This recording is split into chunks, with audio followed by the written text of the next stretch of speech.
Përshëndetje. Më mungon. Dy fjalë që duken të pafajshme, por që shpesh janë të paraqitura nga një zemër e trazuar, një mendje e mjegulluar dhe një kujtim që refuzon të arkivohet. Ishte i dashur apo e dashur e cila u largua, ose ti u largove, ose nuk u largua asnjëri fizikisht, por shpirtërisht kishit dhënë lam të mirë prej kohësh, vetëm se guximi për ta pranuar vonoi të mbërrinte. E tani je këtu, duke ndjerë mungesën, duke gjetur veten duke kontrolluar profilet e saj apo të tij në rrjetet sociale, duke kapur në një frazë që dikur bëri zemrën të rikthte fort, e ndërkohë që ndjesitë janë të natyrshme. Gabimet që bëjnë në këto raste janë të shpeshta, po aq të dëmshme sa dhe vetndarja. Kështu, sot do të flasim për këto. E para është mos bëj skenaristin romantik. Gabimi më i zakonshëm, kur dikush na mungon, është krijimi i një skenari romantik në kokën tonë. Ajo histori ku ai apo ajo është duke menduar për ty me sy të njomur, teksa dëgjon një këngë që ju lidhet të dyve dhe po heziton të shkruaj dhe do të kthehet, vetëm se duhet pak kohë. Ky është ai momenti që fantazia zëvendëson realitetin. Psikologjikisht mendja është duke përdorur mekanizmin e idealizimit retrospektiv, i themi ne. Pra, fillon të kujtoj vetëm momentet e mira dhe të heq ato që e konsumuan këtë lidhje. Ai tension që vlonte në bark sa herë që ai apo ajo vinte një orë me vonesë në shtëpi, është fshirë ajo. Ajo ndjesi faj që ndjeje sepse të bënte të besoj se çdo gjë që ishte që nuk shkonte mirë ishte faji yt. S'ka ndodhur kjo. Tani fillon të funksionoj kjo. E dyta është mos si shkruaj me tekstin për asnjë arsye.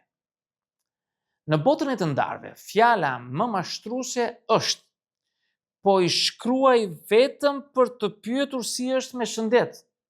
Vetëm si njeri, jo se kam ndjenja për të. Jo, nëse ndjen nevojën ta theksosh këtë frazë, gjasat janë që po i shkruan pikërisht sepse ke ndjenja për atë. Dhe ky është një gabim i madh.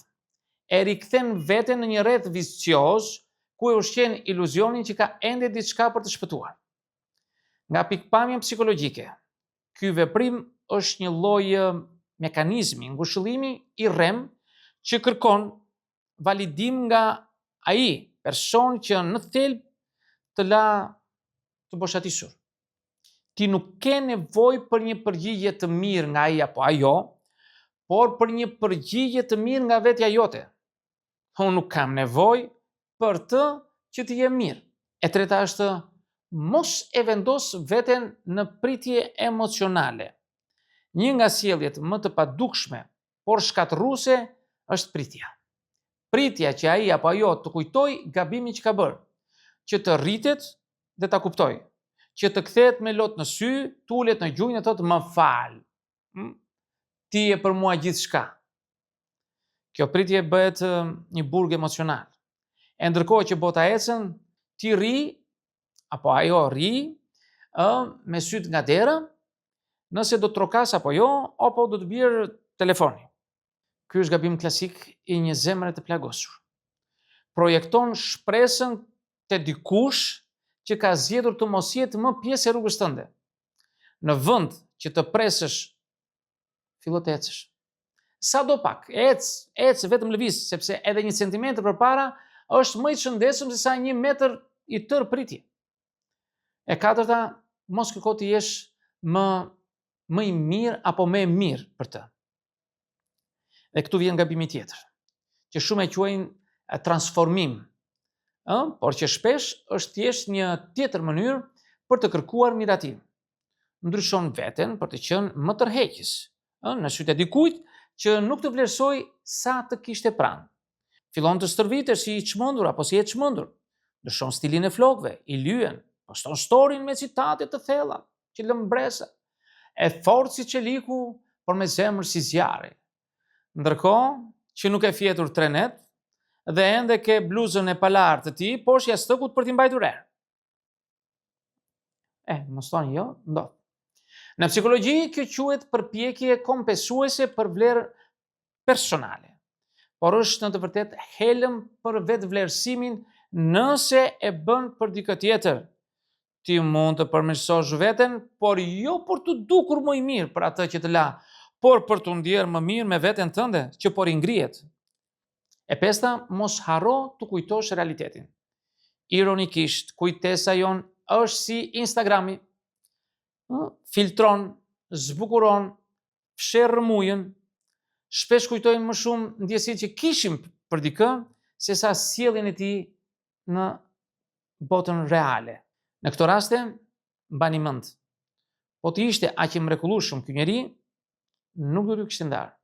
Dhe nëse jeni ndarë për shkak të fatit, rrethanash apo distancës, prap duhet të ndodhe që secili të ndjek një rrugë të re, sepse edhe dashuritë më të bukura nuk mbijetojnë nëse nuk ushqehen me përkushtim, respekt dhe rritje. Edhe si bonus ironik është, mos u bë poetja e errësirës. E kuptoj. Mungesa e nxit në një anë letrare që s'di se kush ishe. Papritur ndihesh si Sylvia Plath dhe Charles Bukowski. Shkruan vargje dhe nisëm ndoshta ti ishe vjeshtë dhe unë prisja pranverën të zgjoj në sytë e tu të largët e të tjera. Por kujdes, sepse ky vetë ndërgjegjësim i romantizuar, edhe pse terapeutik në fillim, mund të mbaj të lidhur me një dhimbje që meriton të shërohet dhe jo të botohet. Bëje art, po e ndjeve, por mos sa kthesh plagën në identitet, por duhet jetë fundi ose fillimi i një vete të re. Më mungon është ndoshta një nga fjalit më njerëzore që mund të thuash, por është edhe një moment kritik që të vë përballë zgjedhjes. Do të qëndrosh aty në mungesë apo do të ndërtosh diçka të re me veten tënde. Sepse mungesa nuk është gjithmonë thirrje për të kthyer, por mund të jetë ftesë për të kuptuar se ke ende nevojë për dashuri.